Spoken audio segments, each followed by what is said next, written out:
Back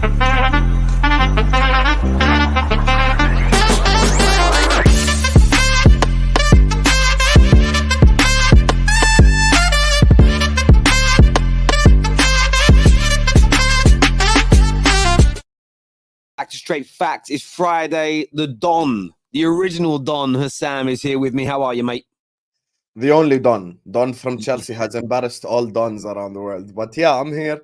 Big up to the Football Terrace. Big up to the chat. Make sure you guys are liking. Make sure you guys are subscribing. We're here for another dose of Straight Facts. So I'm here. There's a lot to talk about, actually, as well. So today should be a very interesting show, 100%.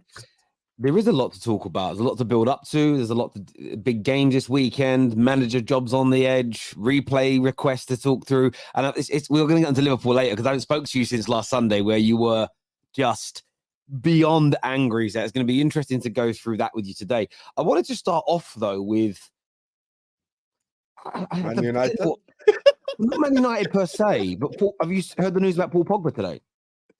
Yeah, he tested positive for some steroid, right? Testosterone. So he already tested positive for it, but they sent off a counter sample. And sometimes there can be anomalies. So they sent off a secondary sample that has also come back testing positive for testosterone. So he will get a ban now. Minimum 2 years if he can prove that he took testosterone accidentally. If he can't prove he took it accidentally, so it wasn't contaminated meat or a doctor, he was in hospital when he was given something and the doctors didn't tell him what was in it. I don't know. I'm making these things up now. It could be up to 4 years, which essentially tells me if Pogba gets a 4-year ban now at his age, his career is over. And it feels, just from a footballing standpoint, a very sad way for Paul Pogba to kind of go out being, and look, he might turn out he did it by accident, but at the moment, it's looking like he's been cheating by taking performance-enhancing drugs to prolong his career. A sad way for a player of his ability to go out, really. I mean, it is shocking, to be honest with you. It's a little bit of shocking news to us all. I don't think anyone expected it to go like this. Paul Pogba, I think, ever since the Juve days, haven't been the same player. The first Juve days, had a good runs for Man United every now and then, but never really got consistent.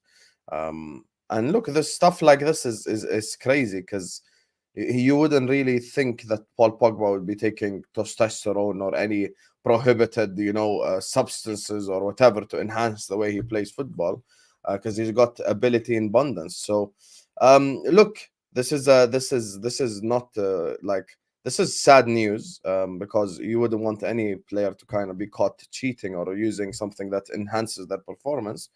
But look, I genuinely don't know what to say. If his career probably ends now, his career ends now. So if this second thing, if he can't prove it, as you said, his career is over. And even if it is in 2 years, then he probably maybe won't be playing at the same level or playing for the same level of clubs or etc. So yeah, it's just the Paul Pogba FC must be devastated right now, and rightfully so. They're really upset. And I'm gonna be honest with you, when it comes to stuff like this, I just don't know what to say because it's mad. It's something so left field, like a curveball, I'm sad for him because isn't it mad though? Just shows how you have to use Man United's name in this. All the big publications in England have said like Paul Pogba. Their headlines are all ex-Man United midfielder. He's a Juve midfielder. Why didn't you just print that? Like you've got throwing that word Man United in there just for the algorithm. But for me, I'm sad that he's done it. I've got a lot of love for Paul Pogba. He's from our academy. We had some very good moments with him in a Man United shirt. He was always a player, even when he was at Juve, before he came back to United. Even when he left, I wanted him to do well. I've got a lot of love for him. There is a part of me that isn't surprised, though, because of his injury record. His injury record in his last 2 to 3 years at Man United was horrendous. Every season, there was a big injury or two or prolonged periods of time that he was out. He couldn't stay fit. And essentially, when you start to get to your late 20s, early 30s, your testosterone levels start to drop. He's getting injury problems. If you train on testosterone, which normal people can just get prescribed from the doctor, if it's given to you in the right doses, it isn't dangerous per se, as long as it's being, again, as long as you've not got too much testosterone in your body. A lot of guys that I used to do fighting with that still train. Some have done it through the NHS, some have done it through their doctors in the States. We all chat and we talk still, and some of them have got like testosterone they get an injection once a week, once a month to maintain levels. It helps them train. It does help with recovery, but that's why it's banned from sport, because you're not allowed to do anything essentially that is artificial, that if your body starts breaking down at 30, then so be it. You have to deal with it. I'm not surprised that he seems desperate to want to keep playing. He's taken this risk. He's been caught. He'll get the ban. It's the end of. It's just such a sour way to see him go out of the game, in my opinion, because he was so talented, or he is. He's always going to have that technical ability, but he was such a top player. And I always felt, probably back in 2019, 2020, when he was still top class, between him, his agent, and Man United, they should have found a way for him to move on. Because I felt him staying at the club those extra 2 to 3 years, I just think he lost some of his best years. I'm not saying he lost his hunger. His body started to break down. They say a change is as good as a rest. I just think if he'd have got out when he really wanted to and hadn't have prolonged that stay, and again, mismanagement by the club, mismanagement by him and his agency, it would have helped him. He's had the family issues, which probably have taken a mental toll, and your mental state can impact your body. But yeah, it's a sad way for him to go out. But the fact that his counter tests his counter tests have also fouled, looks done out here. And you're right. Look, Pogba FC will be, and that's the bit that makes me most sad. Pogba FC will be upset.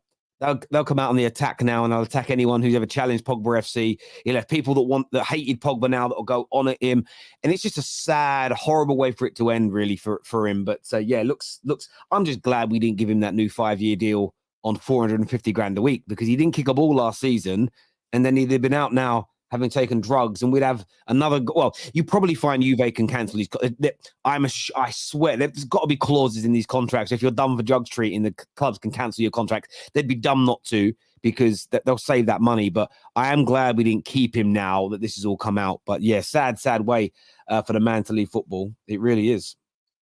It is sad. And listen, it's just like all this toxicity just comes back to Man United. So this is a headache you have to deal with soon. So enjoy it, in your Man United kind of little circles and stuff. Enjoy it in the Man United match reactions. Enjoy it in all of that, because this is just a pile-on of other stuff.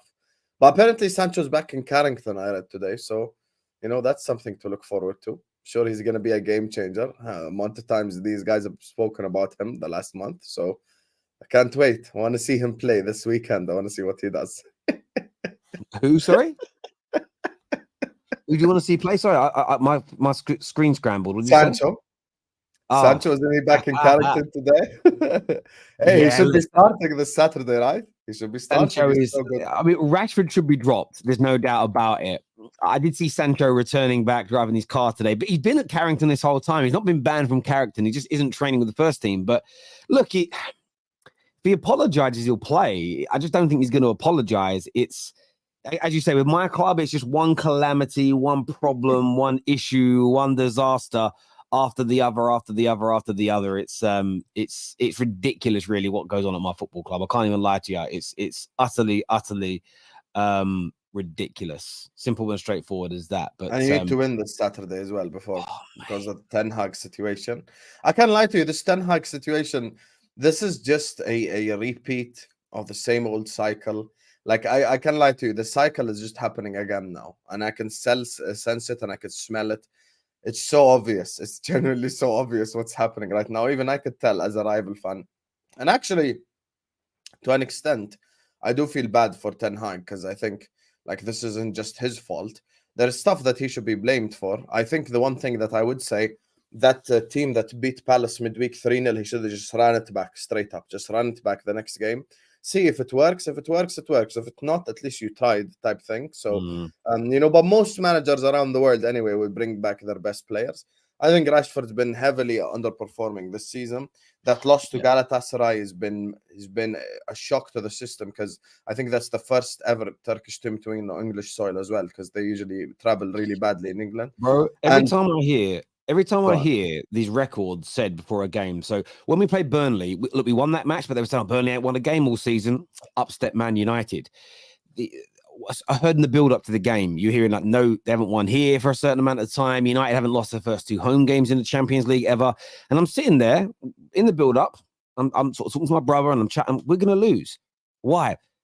Because like as soon as these omens are put out there, it's we break these crazy things all the time. And the most painful part about Tuesday's game is that I was really proud of the performance. Yes, we conceded the goals go 1-1, but up until Rasmus's second goal, we went 2-1 up. Up to that point, I was like, I'm really impressed tonight. My thoughts were, wow, we've been so good.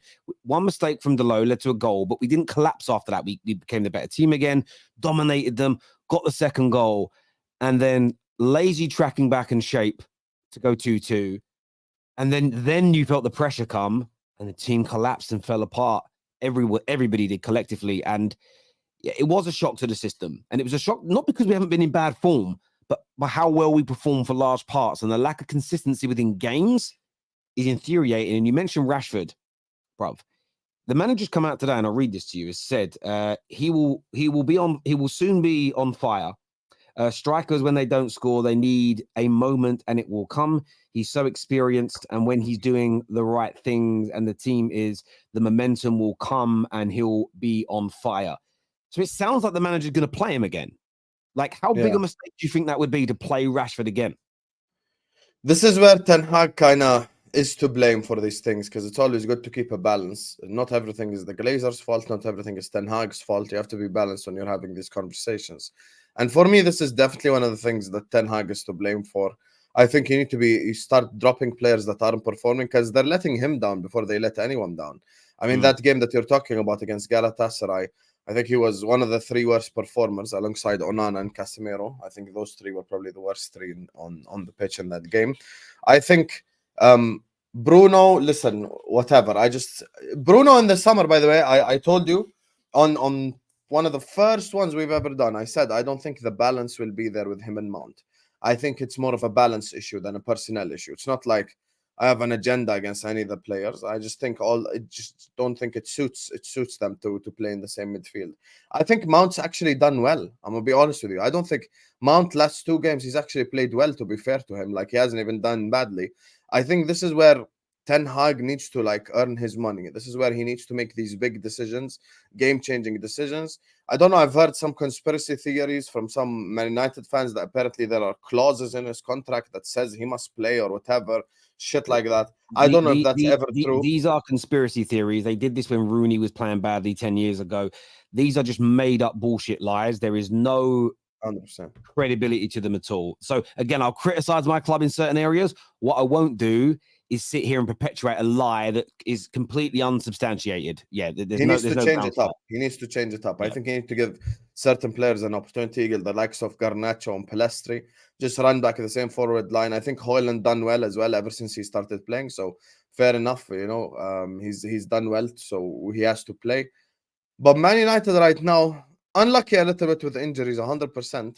But those Ten Hag decisions he is letting himself down, because it's these players letting him down over and over and over. And speaking of records, I believe no managers lost 3 home games in a row at Old Trafford. So this is another record that he could be breaking as well. He can't. But records aside, because they're just painful to read, and they're very kind, especially on social media. When you list the records, they look horrendous. He has to win. And it's interesting because the comment that came for a minute ago saying, like, how are you even a United fan with these foolish headlines? The reason I put these things up, this could be Ten Hag's last game. If we get beat badly by Brentford at the weekend, don't listen to the nonsense coming out that the board are backing him. Me saying it could be his last game is not me advocating it to be his last game. Football fans have got to learn to grow thicker skin and listen to what's being said. I know how my club works. The Glazers may see this as a great opportunity to make money, a great opportunity to raise the share price, a great opportunity to take pressure away from them, get the conversation about a new manager, which would excite everybody and take the focus away from the true problems at the club. The players understand this as well, so could quite easily throw the manager under a bus. When it goes wrong, start to make problems. Look, if we lose, it'll be painful. If we lose narrowly, it won't be an issue. We lose 3-0, 4-0, which, listen, last season when Ollie got sacked after we got beat 4-1 by Watford, everybody said no chance. Brentford are an exponentially better team. We need to be good tomorrow. We need to perform and we need to win. in terms of playing, go back to the original question. And by the way, you have a 2-week international break after it as well. Exactly. So you're going to be talking about it every day. You know that. Exactly. You know so there needs to be, if Ten Hag needs to win, it could be his last game. But where his big mistake will come in is if he, in my opinion, starts Rashford. I would also drop Bruno Fernandes for this game as well. There's a couple of reasons you do it. One, I think it will improve the team. So let me just get that out there first of all. I think Garnacho on the left or Martial on the left to start. I think you bring Anthony back into the team because, look, he doesn't score or assist enough. But in terms of shape, keeping us, making sure that right-hand side is stronger defensively, he's always done a good job at that. And we've looked weaker since he's been out. And Pellistri, I'm sorry to say this, Man United fans, Pellistri is not it. There's nothing there. It's a few flicks and tricks, but there's no end product. There's no physicality. There's nothing about him. So he's pointless. He has high work rate, to be fair. High work rate, yeah. But again, that's great, but there needs to be more than that. Like, I don't mind him playing if we need him, but anyone who thinks this guy is going to become a permanent right-sided attacker that's going to change things, he ain't. You bring Anthony back in, you start Martial. I would play Delo at left back, put Lindelof at right back because they're defenders, move Amrabat into the middle alongside Cass, and move Mason Mount slightly further up that pitch. Mount has been very good in these last 3 games. Again, he hasn't been the chief creator. He's been a bit deeper, but his overall work and his play, it's been very good. So I would. He doesn't deserve criticism, Mount, for the last 3 games. No, him and Højlund played well last. Yeah, Højlund very good. He started him up front, and I thought that was what I was most gutted about from an individual point of view. Tuesday night was Højlund. It was one of the best centre forward appearance, one of the best number 9 individual performances we've had at Man United in a decade. One of the best. It was just so good. And he deserves to be on the winning team, and he wasn't. So I'd keep him in. But I think that will improve. Also, is another Onana mistake. That's another thing that you don't need. Yeah. But these goalkeeper mistakes, they keep racking up. It's a problem. It's a problem. I would also look at bringing in the number 2, who, by all accounts, but I don't know much about him, has got a decent pedigree and is a decent goalkeeper. I personally would. But the reason that I would take Rashford and Bruno out is 2 reasons. One, I genuinely believe it will improve our team right now. 110%. But there's a secondary matter that comes to this because Man United fans are what I call too individualistic. They focus on, because I'm still not convinced dropping Rashford and Bruno in the medium to long term will improve us like some people think. But I want it tested. So if we win and we look better, great. We don't get the permanent answer, but we get an answer. If we drop them and we're just as bad without them, then we can just drop the stupid agendas and focus on, well, let's try and get to the root cause as a fan base. And I think sometimes it's sort of like people start digging for what the problem is, and they find something that feels good, like Rashford and Bruno, or the manager's tactics, or Paul Pogba. Remember when they said if we got rid of De Gea and stopped playing Maguire, we'd become a better team? That hasn't worked out, has it? So the point is, I'm not saying it isn't those two. And I kind of hope that it is. It would be amazing to drop those 2 players and we click into gear and become an amazing team and we start winning everything. Then why would I not want that? I like those 2 as players, but Man United matters so much more to me than those 2 individuals. So I want it tested. I actually want it to happen for a few games, but we'll then see whether they are a genuine problem or whether or not this is a deeper system tactical issue or a player personnel issue or an attitude problem from certain. Do you get where I'm coming? If we're still losing the same way, then we know it isn't per se those 2, even though they're performing badly. So I think, look, he's got to try and win the game. They're both in bad form, so there's no harm in taking them out. They should. I think it relieves tension. I almost think the fans want it as well. And I'm not saying you should just appease the fans because the fans are demanding it, but I think it will take the pressure away. Go and then win the game, and you can go into the international break. You can assess things. You can work on stuff for 2 weeks in relative silence. We'll still be in a crap position in the league. We'll still be in a horrendous start to the Champions League. But going out with a win, there'll be no crazy headlines about Man United that weekend. Lose the game. I'm see you on Thursday night, Starry. Mate, we might not even make it. We might not even make it into the Euro. Well, I said we should beat Copenhagen back to back, but there are no guarantees. No, but you're going to beat Copenhagen, though. I think you will beat Copenhagen. But then Galatasaray away, they call that stadium hell for good reason. That fan, but you see what they did at Old Trafford. Multiply that by 80 times, by 90 times. That's basically what you're going to get. Yeah. And then Bayern at home in the last. But you could beat Bayern, to be fair. You could still qualify somehow. It depends what Galatasaray does against Bayern. If Galatasaray gets a draw against Bayern in one of them games, then it puts you in a more fucked up position. So that's the thing. But listen, it's not impossible. You could beat Copenhagen, either home or away, and then you end up finishing third. And, welcome to the Europa League. You mocked us in the summer, Thursday nights, and now you're there Thursday night. Mate, that's I think what there's happens. two things that Ten Hag Yeah. needs to do to fix this mess. Number one, in the short term, stick to a system, stick to an 11, get a consistent run going. That's why I said that same team that beat Palace 3-0, regardless whether you rate the players or not, just run it back. And if it works, it works. If it doesn't work, it doesn't work. But we can at least say we tried. And the second thing is, in the future, this is where the ownership comes in. They need to get him a sporting director. And that's, for me, those are the two things that matter right now. Eventually, though, no matter what we say, eventually, unless Ten Hag is Spider-Man and can wiggle his way out of this, eventually he's going to get sacked. Let's just say it as it is. Eventually he's going to get sacked. And when he gets sacked, it's going to be the same cycle again. So you enjoy it up until then. And look, it's going to be long for you. Going to be long for you. And low-key, it's not his fault. Like, I don't think sacking him or bringing in a new guy is going to solve the problem magically. But hey, here we are. No, I hear you on that. I think, again, this is where I differ from a lot of United fans online. I understand the criticisms of Ten Hag. I understand the notion of wanting him sacked, but the belief that we will become an exponentially better, more consistent and successful football team in the medium to long term with the same people running us, I can't buy into. So the idea of sacking him, although I understand it, I still believe in the medium to long term is relatively futile. It will only serve to appease things momentarily. And I'm just not about that as a person in my life. I would rather fix a problem at its root cause than anything else. Like, it's one of those things for me. I'll talk about this openly about myself. When I'm getting a lot better now, but I was suffering with what they call cardiophobia. It's a form of hypochondria where I think about heart attacks a lot. And it was giving me panic attacks. And what they gave me to help stop this was some beta blockers, which essentially stop your heart from beating above a certain amount. I didn't just take the beta blockers. Oh, I'm fixed now. I started working on the root cause problems that were making me think about it. So a lot of it was me exercising, trying to get myself fit again, eating better. And since I had to do that, if I just took the beta blockers, yes, they stopped me from having the panic attacks in the short term, but they wouldn't stop the underarching fears that I had. I had to push through those barriers. And now I'm feeling so much better than I was. But it wasn't because I took a short-term fix, which would have been the beta blocker. I had to fix the root cause problem.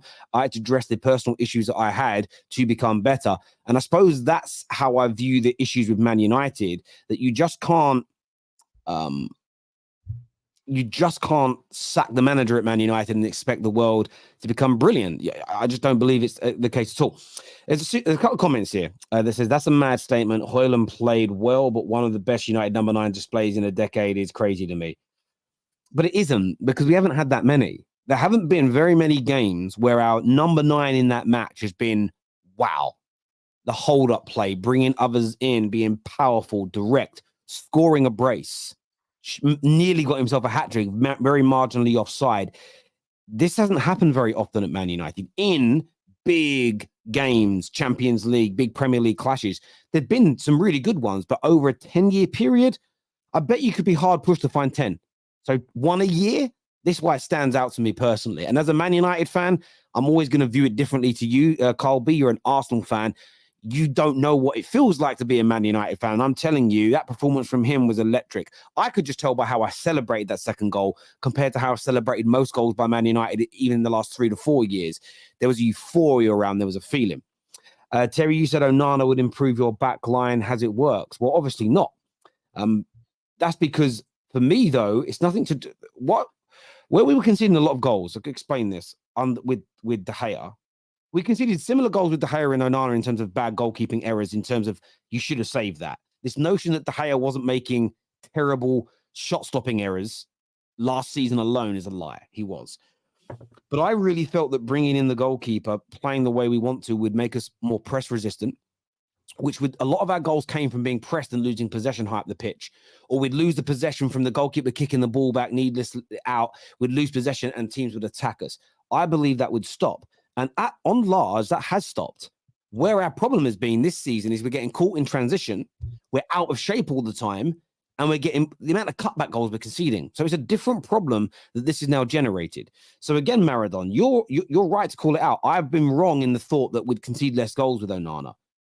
But we're not conceding the goals in the same way as last year. It's created an additional problem, which at the time, I had faith in my manager and his coaching team to not make this mistake of overextending the team and leaving us vulnerable to these counterattacks. And the fact they still haven't addressed it since it's been happening since day one of the season is really concerning to me. So Onana isn't the reason for a large amount of these goals being conceded. It's the shape of the team. Now, what then happens is he's had a couple of mistakes that he should have. The one against Bayern Munich that fell through him, the pass out the other day. I look at those two errors and say to myself, you should be doing so much better there. But you throw that in with all the other goals that have been conceded, and it looks like a massive issue with the goalkeeper, where he's definitely at fault for some, but it's more of a problem with our shape. If we were playing a little deeper and we're in better shape, we wouldn't have conceded a fraction of the goals that we have, and the focus wouldn't be as much on the goalkeeper. But you are right. It hasn't worked how I thought it would, but it isn't. We aren't conceding goals in the same way as last year. So we need to be intellectually honest about that. No chance they sack a manager now during a takeover. Where's the takeover? Yeah, I mean, we're no closer to that being resolved. So yeah, I agree. We spoke about that since January, bro. Like, how long ago did we start those takeover stuff? Like November. How many deadlines you guys got? Started. And by the way, it's actually more likely that a manager gets sacked after a takeover. More likely. Like, if you notice when clubs first get taken over, there's a very high possibility that the manager gets sacked.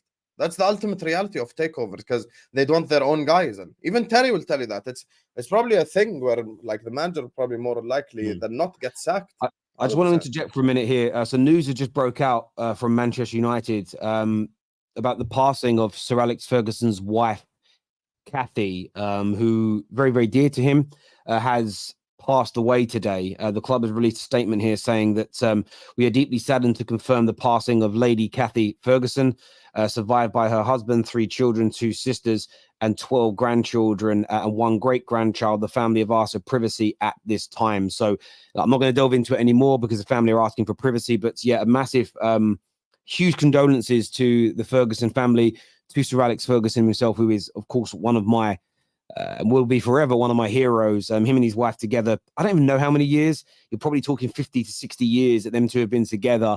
So yeah, huge commiserations to him and his family there. And I mean, one of the biggest reasons he retired actually was to be with his wife. And he has done. She was, yeah. So yeah, very, very sad news indeed. Very, very sad news indeed. Yes, condolences to Alex Ferguson and the family.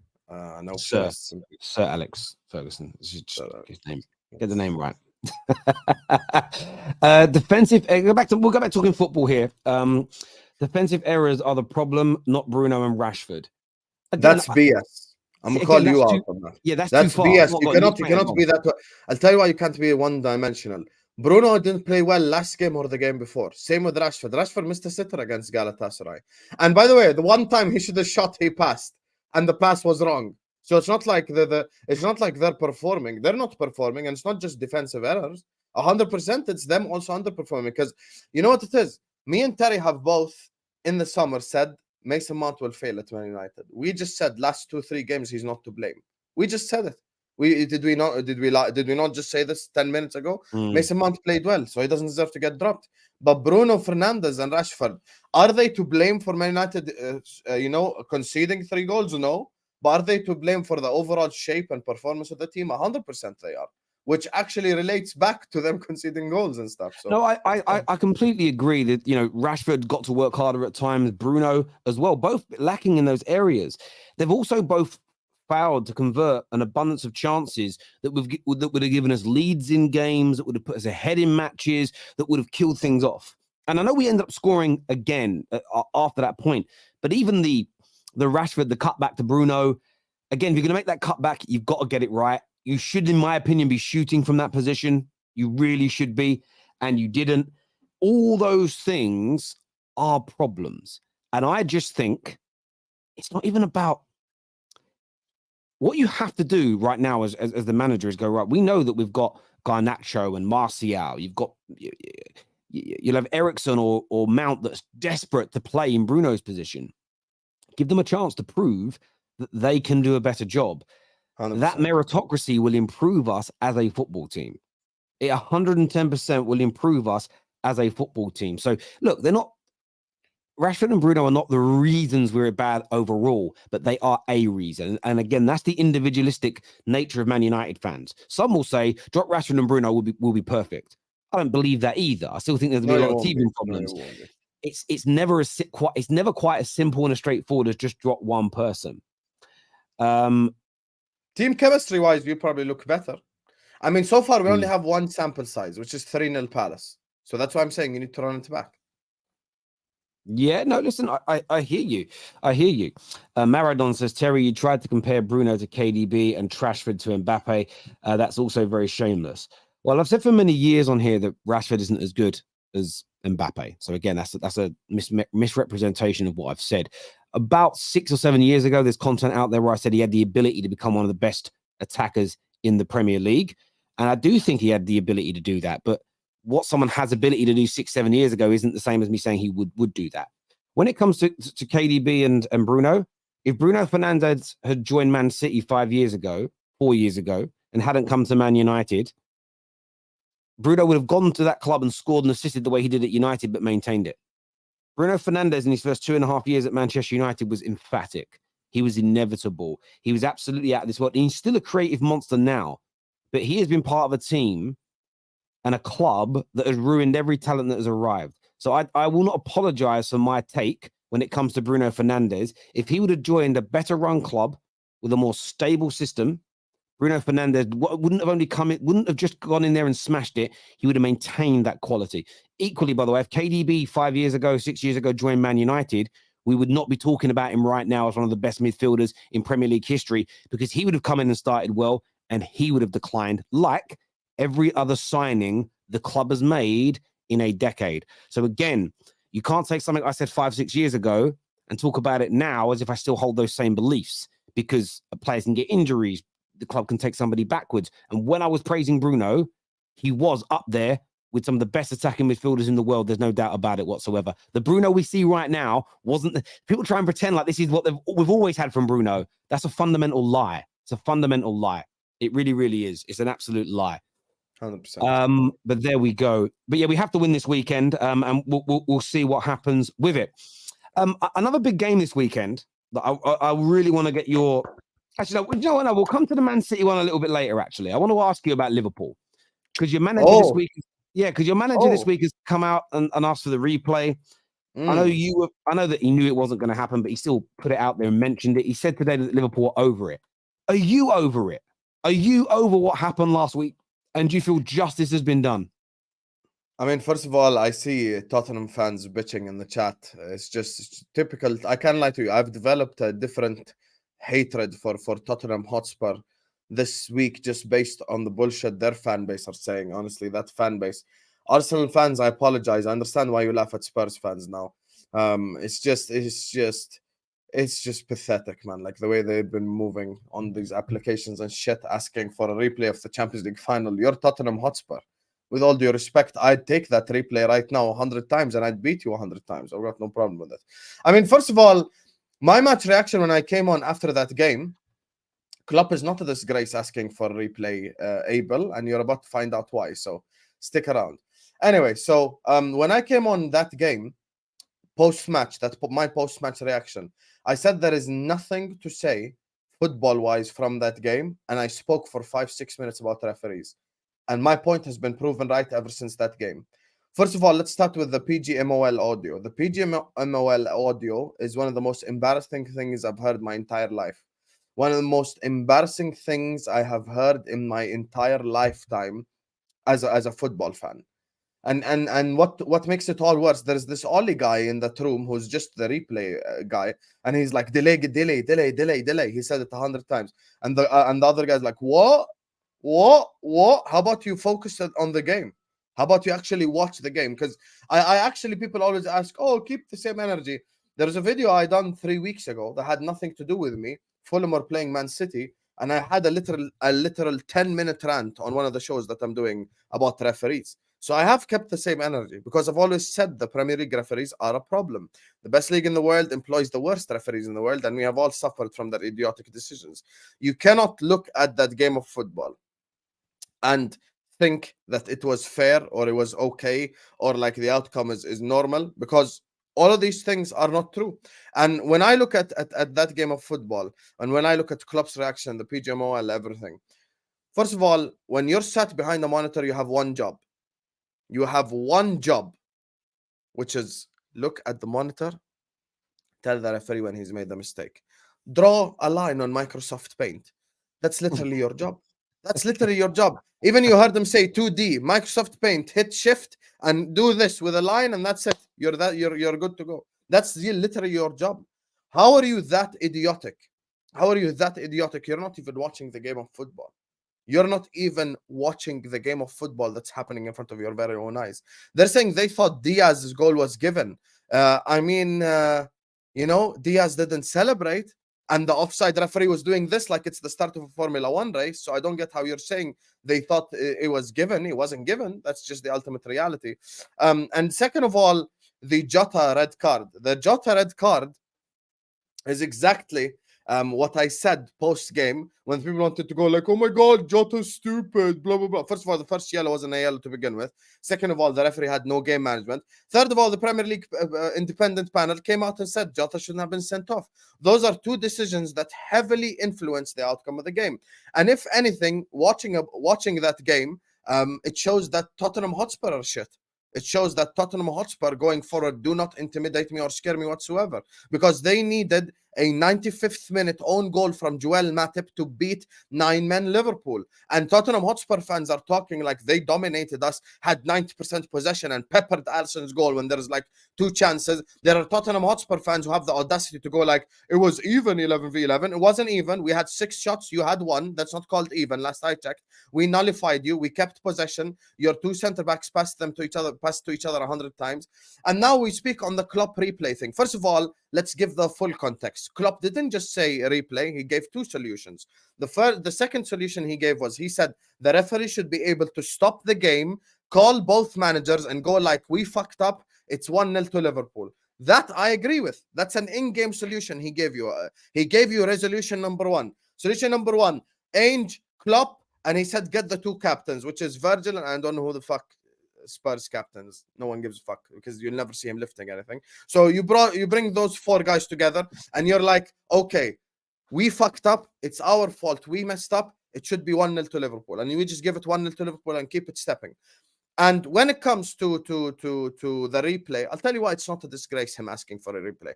First of all the rival fans coming out and going like, oh, I got done in this game. Shall I get a replay too? You're completely missing the point. Completely missing the point. What happened in that game was not a mistake. It was not an error. It was not like, oh my God, like they gave it offside when he wasn't offside. Oh my God, blah, blah, blah. Like it was actually incompetence. There's a difference between incompetence and human error. Incompetence is you're not watching the game and you thought goal was given. That there's a difference between that and an actual mistake, human error that all referees make. It has nothing to do with, oh my God, it just happens. It just happened. No, it doesn't just happen. It doesn't just happen that referees stop. And Simon Hooper, I see him Fulham against Chelsea. I see him the next game, which shows once again that what Liverpool Football Club did is 100% correct. They said you can take your statements and you can shove them where the sun don't shine. Fuck your statements. And by the way, 100% correct. Where, at this point, at the end of the season, instead of us separating each other by goal differences, let's see who's had less statements, and then he moves down a spot instead of goal difference. Because it's insane at this point how many statements. In the last year, apparently, I read somewhere there's been 14 statements, which shows you the incompetence of Premier League referees. And I'll say one final thing as well. After the game, we found out, I think it was from Gary Neville or one of the people, we found out that the Premier League refused the offside system that you saw in the Champions League. Mm-hmm. Terry did not once complain, neither any Man United fan, about the Højlund offside against Galatasaray. You know why? Because there is no 2D line using Microsoft Paint, and there's subjectivity has been removed. It's a chip inside the ball. The exact moment the pass is played, you get a 3D design. You see exactly the parts which are offside, and you go like offside, onside, done. Objective answer. But now it's opened the door to subjectivity, and this is exactly what's going to happen. And I think the Spurs hype is going to die soon. And I think Ange Postecoglou, all this, because he says May, and he's a nice guy in the press conferences, they're going to get done soon. We'll come back to Tottenham in a minute. We'll come back to Tottenham in a minute. One thing I want to ask you about is, how are you saying Terry's waffling again when I'm the one speaking, Kevin? Does this look like a Terry, you bozo? Some people's streams are behind where we are. That's what it'll be. That'll be to do with Bruno, no doubt. That triggers a lot of people. But I wanted to ask you about, you said that this decision of yours was different from other people's. Yes. I don't feel like it is, though, mate. And I'll tell you why. I understand it was incompetence because the VAR thought it was a goal. So he wasn't concentrating. Because the game's then been restarted, what they've actually gone and done is it's wrong, but it's right. Is they've then gone and followed the protocol and the rules, which are shit, we can't restart it now, it's a dumb rule to have. What we've ended up finding is a scenario, but my problem is this is why I think this is a can of worms. We can't minimize this down and reduce this down to just Liverpool's circumstance being the only type we can complain about. For instance, the penalty that Chelsea should have got beginning of last season against Tottenham, ironically, for the hair pull on Cucurella, it's been revealed that Mike Dean, who was the VAR, didn't intervene because he didn't want to bring any pressure upon his friend on the field of play. That's even worse than Liverpool's, because that is a conscious decision to not give. Again, it's a subjective call. Red card, penalties, they're subjective. But the referee knew it was a red card and he knew it was a penalty, but decided not to give it because he didn't want to bring any more pressure upon his friend. The irony in that is you brought far more pressure upon him and all other referees because of it. My issue is this. We've seen 14 statements, and I think we've heard 5 or 6 bits of audio from these decisions. In 1 year only, by the way. Yes, yeah. The point I'm making is VAR has been in place 4 years. I want to hear all the audio at all times. I'm genuine about it. I want it to all be available at all times because I think this may have happened multiple times. Someone showed me a goal yesterday. It was against you guys during a lockdown game, so there was no fans. West Brom scored, and the goal was given as offside. The guy that scored the goal was in an onside position. Now, you could argue somebody was standing in the way of the goalkeeper, but I can't show the game, unfortunately, because of copyright. But there was a guy standing in front of the goalkeeper, but it had no bearing on the goal going in because the guy ran from deep, controlled the ball and scored. Alisson saw it all, and they didn't give it. And Jamie Carragher was on commentary saying, I don't understand, he's well onside. And they said, there's someone standing in front of the goal. He went, but he's nowhere near him, really. We've never been given that audio. We've never been given an explanation for that because there wasn't the pressure. And of course, we can't be calling for replays from games from that far ago. There've been, when you actually start. Why didn't West Brom ask for the audio then? Well, because I don't even know if we were. How's that our fault? No, I'm not blaming you, but that's exactly it. This isn't about being Liverpool's fault or Spurs' fault or United's fault or West Brom's fault. A lot of football fans are saying that a lot of football fans are annoyed because they see Liverpool getting attention for what they believe to be a similar scenario to what they believe their club has gone through, where they're like, that decision, whether it was subjective or objective, was completely wrong, and we've had very little to no attention or explanation. It certainly hasn't been discussed on morning breakfast shows in the UK that have nothing to do with sport. So it makes people angry. And people are massive, Terry. You know this. No, but of course, but stupidly what people do with that anger is they project it on Liverpool as opposed to focusing on the problem. Liverpool fans are now doing the same thing back. Like you've just done. Why is it our fault? It's nothing to do with you. It's about us getting more transparent decisions out of football. Like one thing I will say to you is I now expect Jurgen Klopp, Liverpool, and you as fans to support Man United this weekend or Arsenal this weekend if they get screwed in the same way. Especially Jurgen Klopp, who has said that he isn't asking for a replay for him or Liverpool. He's doing it for football. The precedent has now been set. Other clubs have got to join in as well. But Liverpool now, in my opinion, need to be the torchbearers of this because you've set the precedent and you're the first team, in my opinion, that's got this amount of attention based on a decision. You can't let it go away, and the rest of football can't let the flame die. Because that, by the way, is what the Premier League and PGMOL want. They want the fans infighting amongst each other, and they want They want Man United to get a bad decision, but for everybody, which we know, by the way, if we get robbed this week, you know everyone's going to be silent and laughing at us, right? They're not going to go, let's all stand by Man United. They'll never do that. And that's just a sim. And if Spurs get robbed by one, I guarantee you 90% of Liverpool fans go, ha ha, justice. Not, fuck, another bad decision. Let's back Liverpool. And this is why PGMOL will always get away with it, because we are all too tribalistic and we're all too a little bit stupid to put our differences aside and try and make things better. That's my biggest issue with all of this, is that as great as it is, I'm like, yeah, at last we get some traction. I know this is going to die a death by the end of this weekend. Gone, finished. Yeah, but that's what Liverpool's been trying to do. That's why this energy from me is just a response to the shit energy that's coming from the other fans that you're talking about. With Liverpool Football Club, that's what they're trying to do. This applies pressure on the PGMOL going forward, because all these mistakes are going to cost people. Because now I'll ask you a question. What if we lost the league now by a point? What if we lost the league by 3 points? Is this game not going to be pointed out? How many times has this happened? Manchester City won a league title because of the hand of fraud. So, and they just made it a thing, like, because they're cringy as fuck, Man City fans. They're like, oh, hand of fraud. Like, they wanted to make it a Maradona thing. Like, it's just, this is the thing. And I'll tell you a part where I disagree with you. I disagree with the keeping the same energy. And I'll tell you why. There's always much more vim for something that happens to you than something that happens to other clubs. That's just human nature. If me and you have a fight, you can't expect Igal to have the same reaction if I punched him in the face. There's a difference, because me and you are in the moment. So me and you are the most affected by said fight.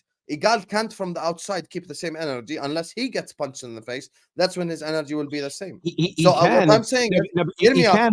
I'm saying this Saturday, because I want to land this point. This Saturday, if Brentford drop Man United, I'll come and I'll tell you Brentford dropped Man United. I'll come and I'll tell you, Brentford shouldn't have got the 3 points, etc. But will I say it with as much vim? Of course not, because that's against human nature. Human nature is your own thing. You care about it more than you care about other things. But you must call out mistakes. I understand that, but this is the thing, right? Now this might get a little deep now, and maybe this analogy won't land. But this is what we're civilized people. Yes. Civilization is defined and is created by consistently going against your human nature. And we do that all day, every day. For society to work, you have to push back against your human reaction to things. So in this scenario, what we need to do is push back against that. My human reaction when Liverpool get robbed is to laugh. I'm a Man United fan. But I have to push back against that and go, actually, what is right for football? And this is the point I've made before. Whether it's Man United fans, I'm not saying I'll laugh, Terry. No, I'm saying I will call out the decision, but I won't be with the same vim. Let me finish the point. Let me finish the point. Go on. For Man United fans to get rid of the Glazers, they have to sacrifice. For decisions to get better in football, football fans have got to sacrifice their tribalistic urges of banter and laughter or not caring or just brushing it under the carpet. What would make the biggest impact in football would be if Man United got robbed this weekend, would be for Liverpool fans to be even bigger and louder than anybody and go, we stand with them. We need these decisions to be better. That would force the change that we all want, but nobody will do it. And I get why, and I understand it, but this is where you have to push back against your instincts, in my opinion. You have to do it if we want to get improvement. If we don't, listen, I can live with it. But people have got to understand, not doing that will ensure that none of us get better refereeing moving forward. No, so I agree with you. What's more important? But how are you asking for same energy, though? That's impossible. Like I'm saying, okay, hear me out. If Brentford drop Manchester United, I will come here. You know what? I'll make you a deal right now. Inshallah, I'll be there tomorrow on the match reaction of Brentford drop Man United, and I will publicly state that Brentford dropped Man United, and I say Brentford shouldn't have got the 3 points, etc. I will agree with you. I'm just disagreeing on the intensity of complaint, because it's human nature for me. If you punch me in the face, my reaction cannot be the same to you punching a girl in the face. Like I would be like, Terry, why the fuck did you punch a girl? If you punch me, it's gonna be a different reaction. No, I'll tell you where it can be though. Human nature. No, but it's not. Not if you're a person who's campaigning against violence. So if you're a person who believes that violence in any capacity is wrong and you make a public stance against violence, you should react to me getting punched as badly as you getting punched. Otherwise, your activism is seen as hollow, shallow, and maybe a little bit biased. It isn't seen as someone who cares about those righteous actions. I've said this before, I don't like the way the British media treated Raheem Sterling. But my reaction is I want everybody treated brilliantly by the media where they can. Sometimes you get criticized because you've done bad things. What I don't want is the other footballers to suffer with negative behaviors. I agree. That makes my activism a little bit backwards. If you believe in something truly in your heart, you should have the same reaction to that scenario taking place if it impacts you directly, indirectly, or it affects somebody on the other side of the world. If you don't, my personal opinion generally is I don't think you really care about it. What I think you're after is something more self-serving. So you want Liverpool to get better decisions, or I want Man United to get better decisions. You see this in politics and in general society all the time. After time, people talk about things that upset them. It's because they want a leg up in life, or they want to feel better about themselves. Do they actually care about the deep-rooted underlying problem? Probably not. If you look at their overall general actions in day-to-day life. And that's my issue with all of this. I think everything Liverpool have done this week is perfect, but I want to see that energy remain. Otherwise, it was a pointless self-serving exercise, the same, by the way, as every other club before them. It's not bespoke to Liverpool. Liverpool have now lit a fire under this, and we need Liverpool to keep it alive, and then we need others to jump in on this. And if we don't, we're back to square one in 2 weeks. That's correct, 100%. By the way. Even forget fans. Why don't clubs pile on? Forget fans. Fans, you know what? Fair enough, we'll be tribal, blah, blah, blah. I already told you. If you get robbed, I will say you get robbed. No problem. I've got no problem with that. I'm just saying, as a human nature, it's normal for me to be more upset if it affects me. Now, what I'm saying is, why don't the clubs pile on?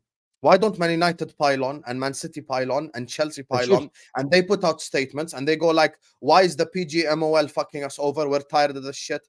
Like, the statements need to come from the clubs then. The clubs need to pile on. Forget us as fans. The clubs need to come together, all 19 clubs, and go like, fix this fucking mess. And I heard something that, oh my God, if they bring him the offside graphic thing that we get in the Champions League, apparently it's going to cost too much money. First of all, the Premier League makes so much money. I got more pissed off when I found out this happens in the Serie A. The Serie A is on fucking free TV. You can watch Serie A on fucking YouTube. The Premier League, you've got to pay so much money to watch Premier League football. So Premier League has so much money, you could probably invent your own technology for offside. Never mind buy technology. You could probably invent it. So the solutions are there. And there's another solution, which is the arrogance of the Premier League needs to stop. Bring in outside referees. Don't you send your referees to Dubai? No problem. Send all the referees to Dubai. Bring in German referees, bring in Italian referees to come fucking referee, what's it called? Premier League games. Because at this point, it's just like, and by the way, you know what's sad? If you ask a La Liga fan, he'd probably be able to name you 2 referees. If you ask a Premier League fan, he knows the names of every fucking referee. Simon Hooper, Michael Oliver, Mark Clattenburg, Howard Webb, Lee Mason, I can name you all, Darren England. Oh, I can name you all of their names. You know why? Because they're main characters in the story every fucking time. And we're sat here going like, oh, Liverpool this, Liverpool that. Later on in the show, you're going to ask me about Arsenal Man City. Inshallah, if we're all happy, safe, and healthy, this Sunday we'll be sat here at 4:30 watching Arsenal Man City. Are the referees in high-pressure moments going to be making the correct decisions? So if Martinelli's through on goal and he gets fouled and the guy should be sent off, the guy doesn't send him off. So Arsenal are going to pay for it. In reverse, if City score a completely onside goal and they give it as offside because they forgot and the play played on, then what? And by the way, this is where Simon Hooper was at fault in that offside moment. Don't referees usually do this? Why didn't he do this? Why didn't he say, stop, I'm listening whether it's offside or not? Because that would have solved the problem, would it have not? No, so the entire thing collapsed. So I totally understand that. And to your first point you said, when I say the clubs have got to come out, I mean fans and clubs, as in the officials at the clubs collectively. So I agree with you. It's going to take everybody to do that. And as I say, I think Jurgen Klopp asking for people keep saying it's out of context that he didn't ask for a replay. He did. He said the fairest way to resolve this would be a replay, but I know it isn't going to happen.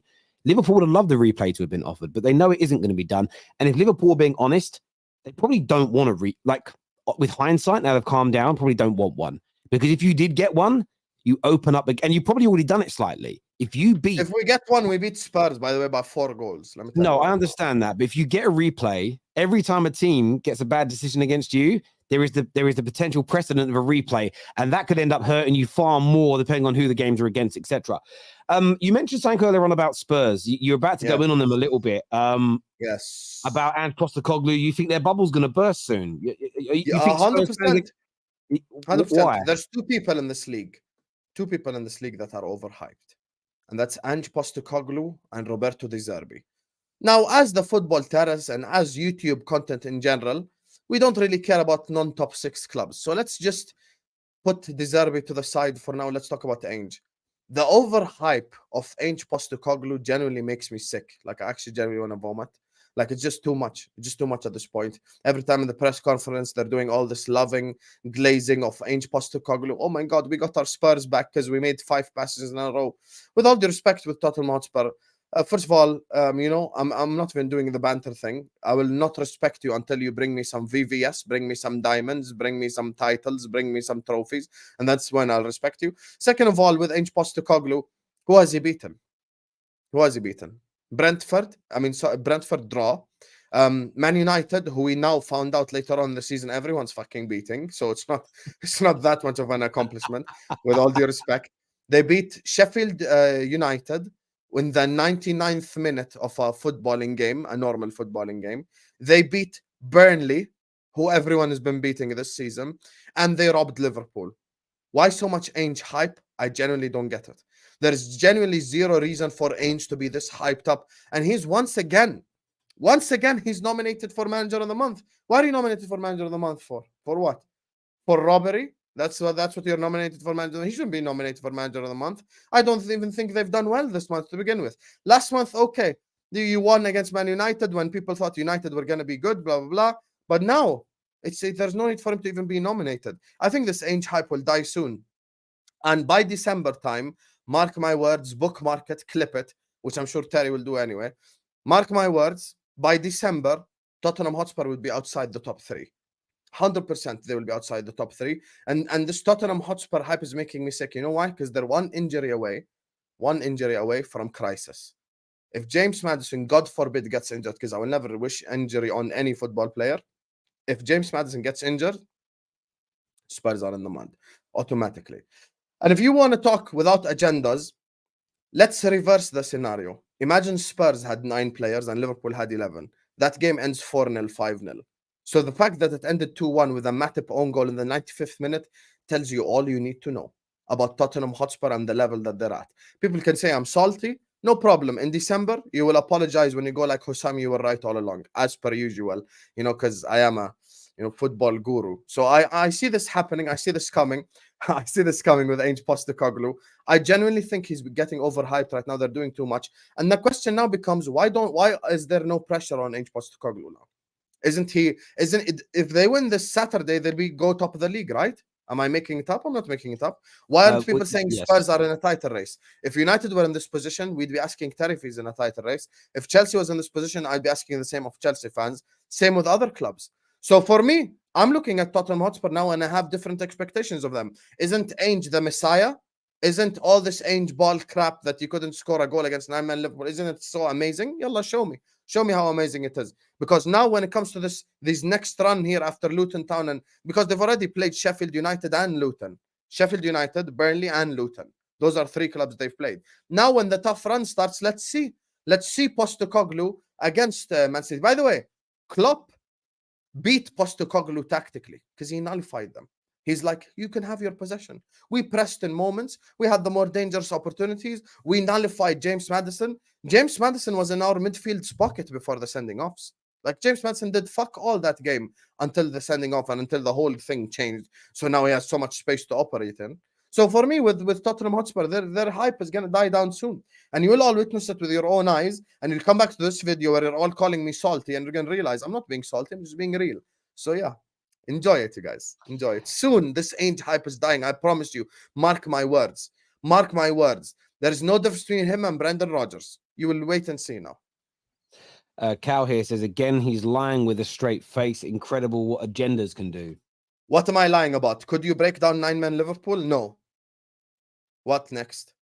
Go on then. Eddie says, this is why people despise Liverpool fans, and I feel bad for the genuinely all right ones. Eddie doesn't despise me because he's in my chat all the time. So he's probably responding to someone in the chat or something. But listen, you could say all right ones all you want with Spurs. They are a pathetic club. I'm not lying. So we'll see soon. When this Ange hype dies down, you will remember Hussam told you first. That's all I'm saying.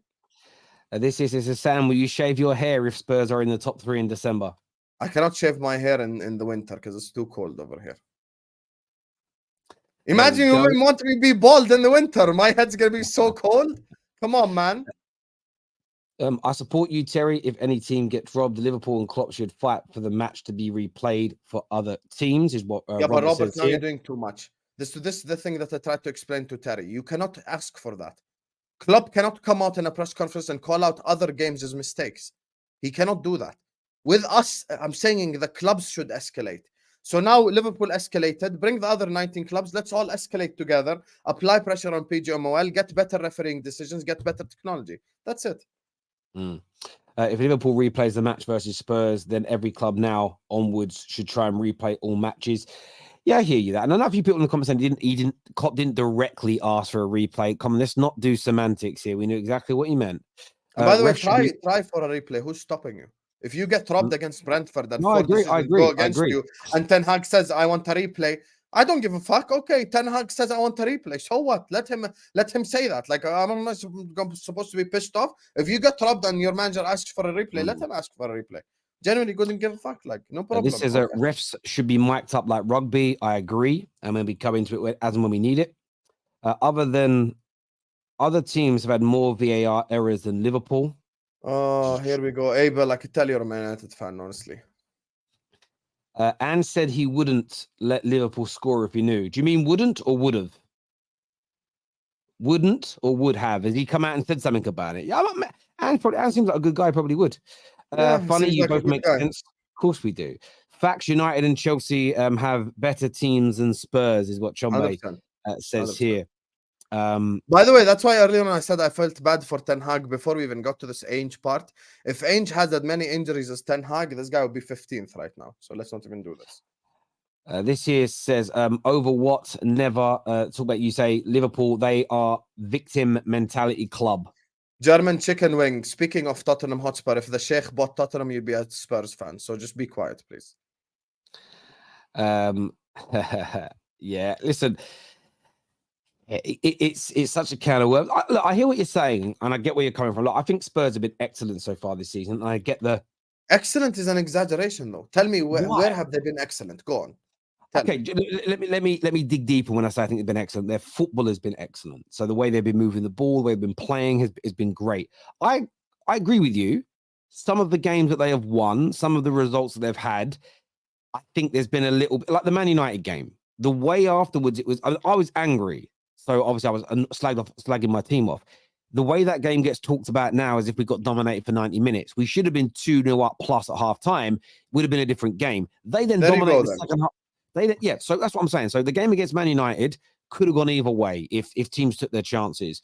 Sheffield United is an interesting one. Last minute goal, but they dominated that game and they deserved to win it. There's no doubt. The Arsenal match, great performance, but was just a draw. The game against could have been 4-0 down at halftime. If Arsenal were more lethal. I get that. The way I disagree with it when it comes to your game, yes, you stopped them from creating those chances, and yes, you had more shots until that red card. But it can be harder to play against 10 men, 9 men than it is against 11 in terms of opening a team up. 10 men, okay, but not 9 men. Yeah, again, I understand, but you guys just sat behind the ball. ball. Was our striker, like.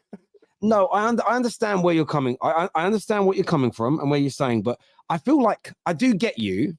The way Spurs are being discussed right now reminds me a little bit of what I said about VVD, Van Dijk 3 years ago, where I thought he was the best centre-back in the world, but was still being overhyped when certain groups of Liverpool fans were talking about him and people in the media like he was the greatest Premier League centre-back ever, like it weren't even debatable. I was like, yo, he's the best in the world right now, but you're overrating him. I think with Spurs, I think they've been excellent. I think they're a very good team.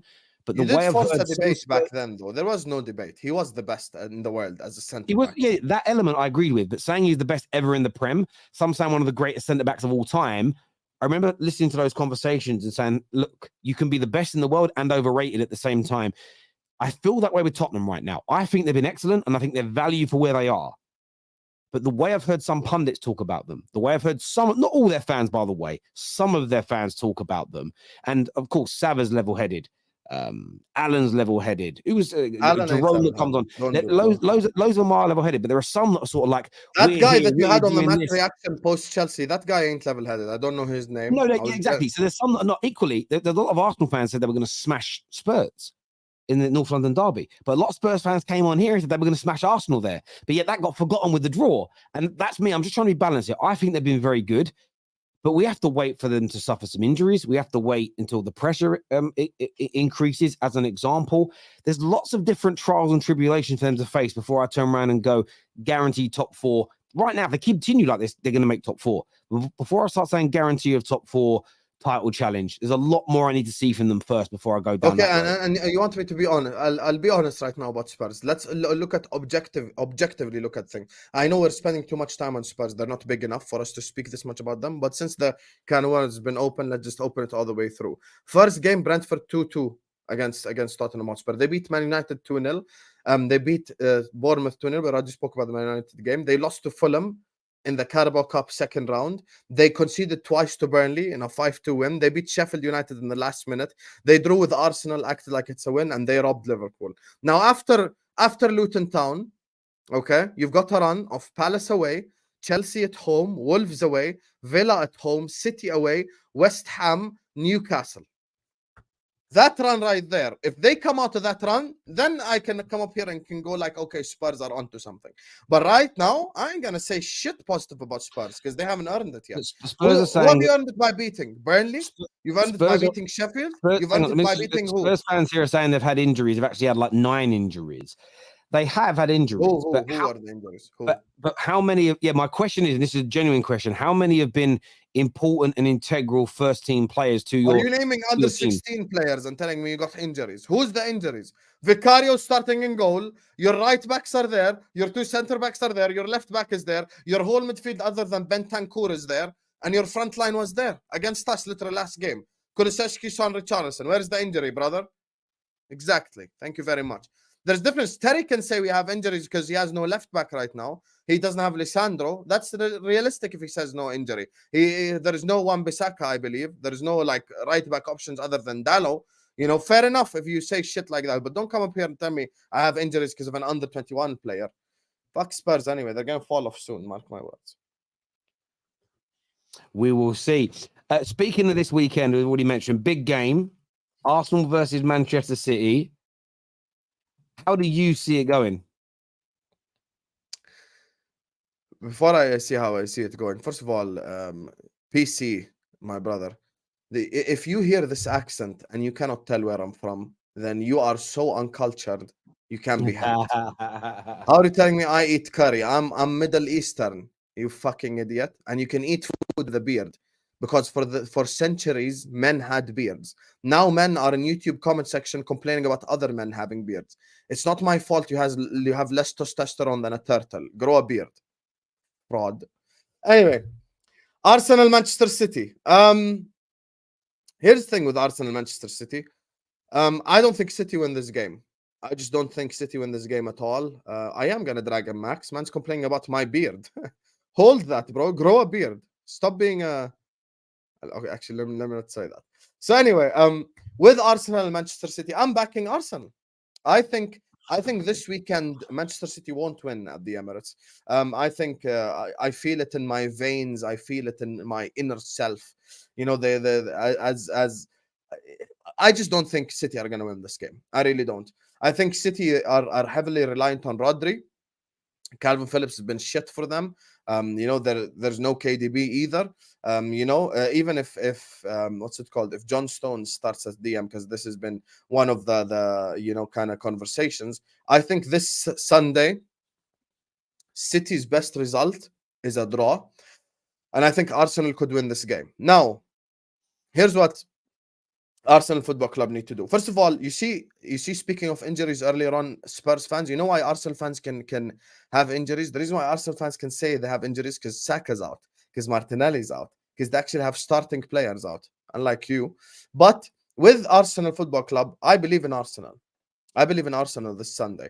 I don't think City are as unstoppable as people make out. It got proven against Wolves away. I actually predicted a draw in that game. It ended up being a Wolves win, which is fair enough. That's what Pep gets for disrespecting Hwang, calling him the Korean guy. Hold that. Next time, learn the names of the players of the team you're going to play. And I think with Arsenal Football Club, the Emirates will be up for it. The players will be up for it. They would want to redeem their mistakes. I think this is probably either a draw or an Arsenal win. I genuinely don't see a world in which City win because Rodri is that much of a big of a miss for them.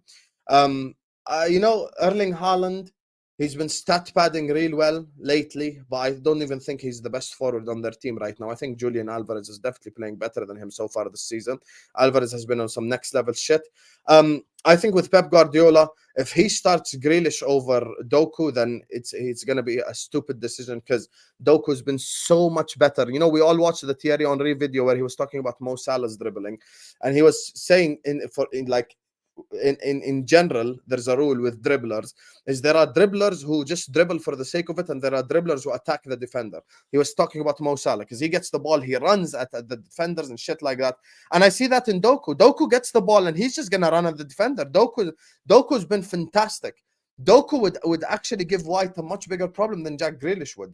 The only thing you could argue Grealish does better than Doku is probably maybe passing, but Grealish is just going to take the ball, dribble, look back, pass. Look back, pass. I think with Doku, it's a lot more different. Like, Doku's direct, and I think that's going to hurt Arsenal if they play Doku. So I think those two decisions are going to be very interesting. But I think City have been susceptible to losing games.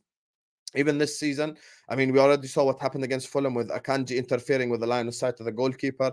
We've seen multiple times this season where they have been conceding goals and stuff. So it's not like Newcastle beat them, and if they claim that they're heavily rotated, I dare any City fan to tell me who the fuck Cyrus is in Newcastle's team, because the first time I've ever heard of Cyrus. So for me, I think Arsenal Football Club, this is your opportunity to win. I think even without Saka, without Martinelli, you still have an opportunity. It's just about Jesus being a bit more clinical as well in front of goal. But for me, I think this Sunday, it's either an Arsenal win or a draw.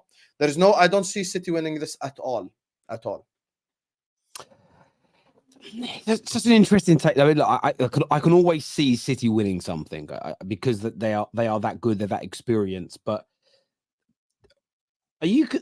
Arsenal fans got very angry after their defeat the other day, and I understand why. Their fans have been, for me this season, though, strangely angry, strangely overreactionary to every little thing their club has done. Do you think that between the club, the players, and the fans, they can handle the pressure of this game?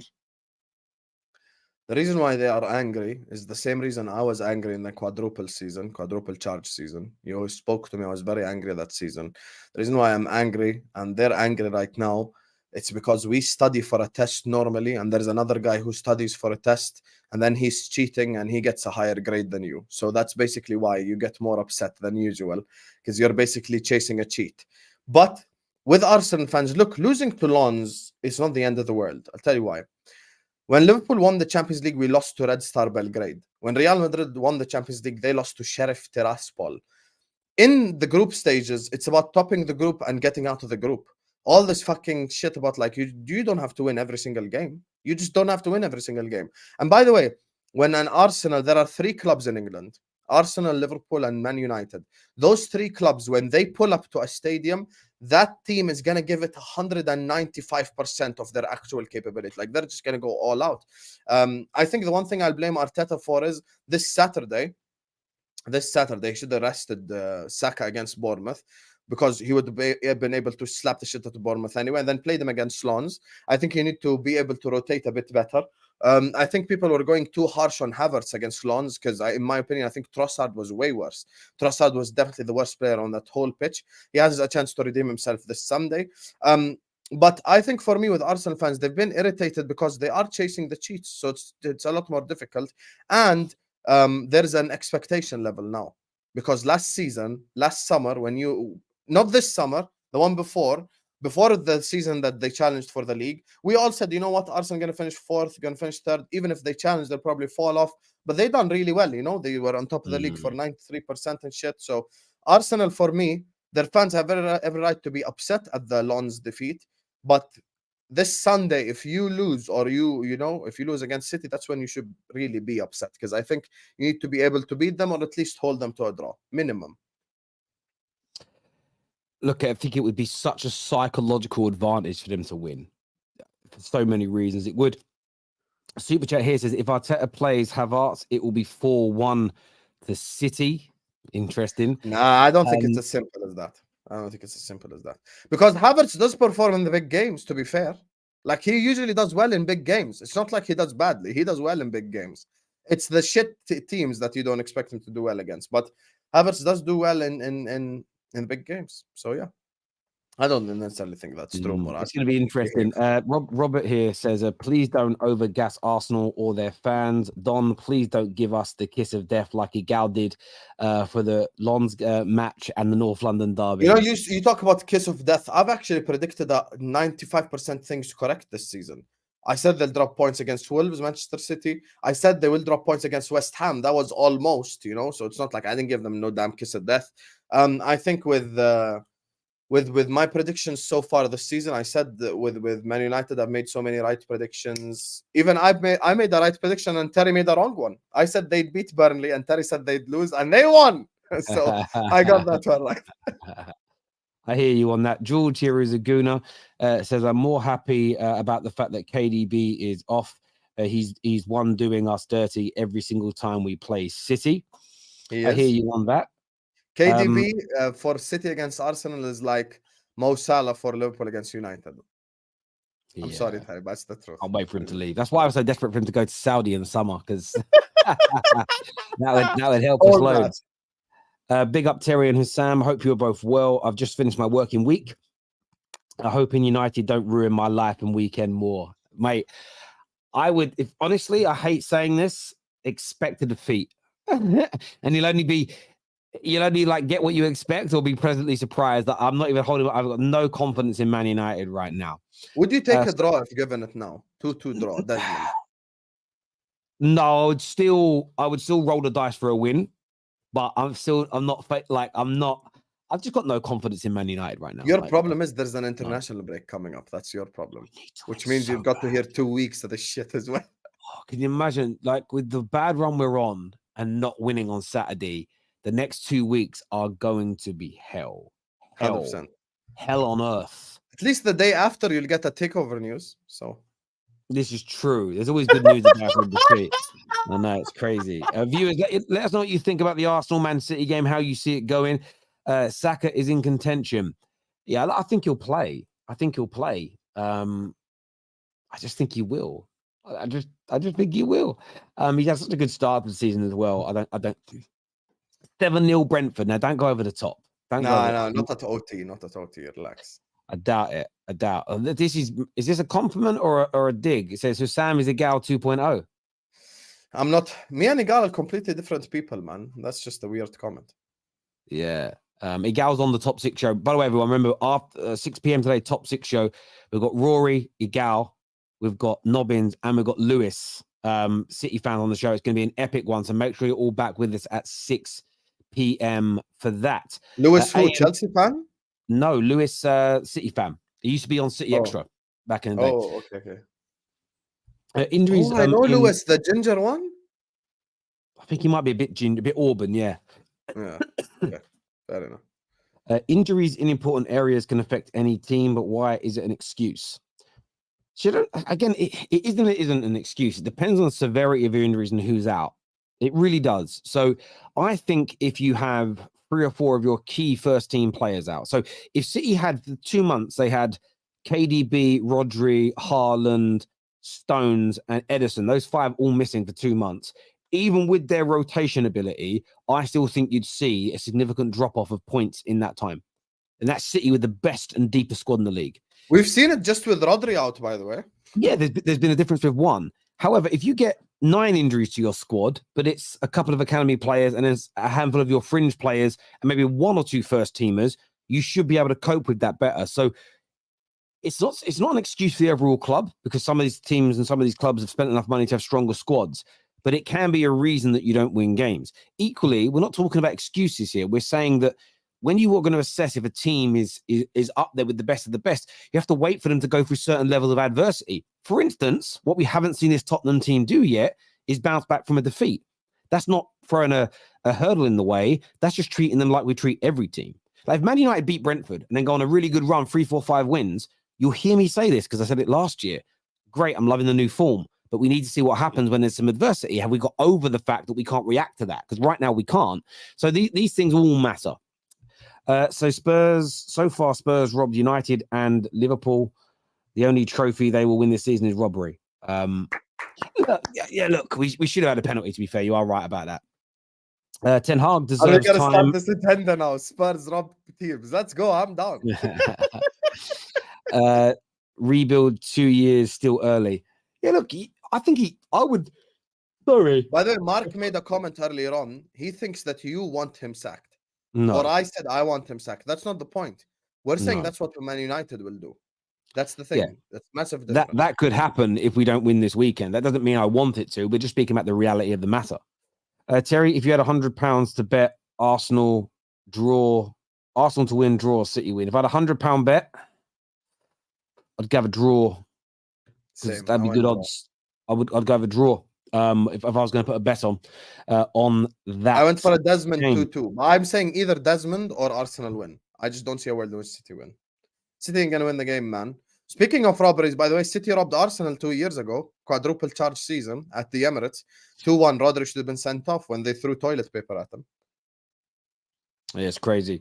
This year, FMH says Stones, Kovacic, and Bernardo will be the midfield, and it's quality midfield. It's like between those players. Look how many Champions Leagues and trophies that's a quality, experienced, strong, technically gifted midfield with the likes of Mateus Nunes to come onto the football pitch as well. Do you know what I'm saying? Like the talent. I mean, listen, and it's not a dig. It's just literally City's squad's that good. They can cope with it more. There's no doubt. But Arsenal have to win, though. I will say this. Arsenal have to win this game. Not mathematically, they don't. But this is about mentality. And I talk about this a lot. They beat City at this point. They may not go top. Spurs might be. But it isn't about being above Spurs at this point. Because Arsenal will finish above Spurs this season, in my opinion. It's about getting an advantage over City. And an Arsenal win gives them overall a better start to last season across all comps than at the same stage. They'll be 1 point themselves worse off than this time last year. But City would also be 1 point worse off. So in terms of the points difference at this stage, they would be better off than they were last year. And again, if Arteta is smart, and if the fans are smart and they stop panicking, you look at this and go, hang on. Everybody said, and they got 2 more games to go after that. But I remember the rhetoric at the end of last season. Do you remember this? They won't have as good a start last season as they did this year. They won't have any kind of advantage over City next season like they did this year. If they can beat City, that's an advantage in itself. If they can be in a better position league-wise versus City at the same stage of the season where everybody wrote them off, that should galvanize them. That should give them so much confidence moving forward because they'll have done, and it's only an achievement which is a marker achievement within the season, but it's a marker that everybody said they wouldn't do again. And to do it again demonstrates the consistency that this team has built. So I think it's a significant game in terms of the league, not so much because it's just 3 points, but because of the psychological element of it for Arsenal. So yeah, I'm very intrigued to see which way round this will go. Someone here says PG MOL in the chat update. Oh, I haven't seen it. I'll try and find it, my friend. There's some more super chats here. First one says £100 bet on the United match. What do you want to bet though? You've got to tell me what the bet is. I can't just say yes. Arteta needs to play with Partey, Rice, and Odegaard. I don't know if Partey is going to be fit enough to play. I haven't read anything about that yet, but again, that would be a great midfield. Man United will win if they don't play Rashford. United should play Hannibal as the attacking midfielder, Amrabat as DM, and Van der Beek instead of Lindelof as a centre back. Van der Beek as the centre back. What? That's mad. Unless you mean right back. Unless he means right back. Right back, maybe. You can't play him as a bloody centre back. Oh my God, he get bullied. He'll get bullied. He'll get absolutely rinsed if that happens. That won't work. Yeah, I know. I know. I always say PG MLO because it makes more sense than OL for some reason in my brain. But that's my dyslexia. But there we go. Oh, someone here says Premier League VAR officials will confirm the outcome of decisions with their assistants from this weekend to prevent the repeat of the mistake last. Yeah, there we go. Well, that's the resolution, then, isn't it? There's the change that you all asked for. There you go. They put a new process in place. Yeah, which makes sense. Everyone happy? Do you see the VAR quote that what's it called? The VAR quote that Pochettino gave. He's like, "I trust the car, but the driver, that's the problem." It's kind of true. It's there's an old rap song, or like a British rap group. They're like a bit of a parody rap group back in the day, and it was called "Songs Don't Kill People, Rappers Do." So when you read it, it sounds like rappers, like gangster rappers that kill people, but it was spelt rappers like sweet rappers, saying, well, you can choke on a sweet rapper, but a song can't kill you. And that's always been the true thing in life. Like guns don't kill anybody, people do. Cars don't kill anybody, people do. It's always the person operating these things who causes the problem, not anything else. Listen, wouldn't it be an epic thing? Imagine Kai Havertz gets the winner. The scenes. 100%, 100%. It's a possibility. I mean, Havertz did score a winner against City before in a Champions League final, gave himself a career at Chelsea. So it's not impossible. He could do it. He's done it before. He's done it before. 100%. It's a possibility. If that happens, though, it's going to be a long 2 weeks for the City fans, all three of them. Simon here says, is this clown still going off about Liverpool? Have a day off. It's done. You lost. Build a bridge and get over it. Simon D, I think I know who this guy is. But Simon, with all due respect, when I'm asked about the VAR, I'm going to speak on the VAR. He's not going to ask me about Liverpool Spurs, and I'm going to talk about, my hair or something. So. There we go. Listen, viewers, I want to thank all of you for tuning into the show today. Remember, we're back live at 6 p.m, so a couple of hours. I want you all there ready at 6 p.m. It's going to be a massive top 6 show tonight. Can't wait to deliver it to you all. Hussam, I'm sure we'll speak over the course of the weekend and on next week's show. Anyway, until next time, people. Oh, hang on a minute. He's come back. Says Van der Beek at left back. No, absolutely not. Absolutely Robert, you made it worse somehow. Absolutely not. You should have said Van der Beek right back. That might work. Maybe, yeah, maybe. But also imagine him up against their left back, Rico Henry, the speed. Oh no! I'm having palpitations thinking about it. Listen, people, take care. Goodbye. God bless, and I'll see you all again soon. Peace.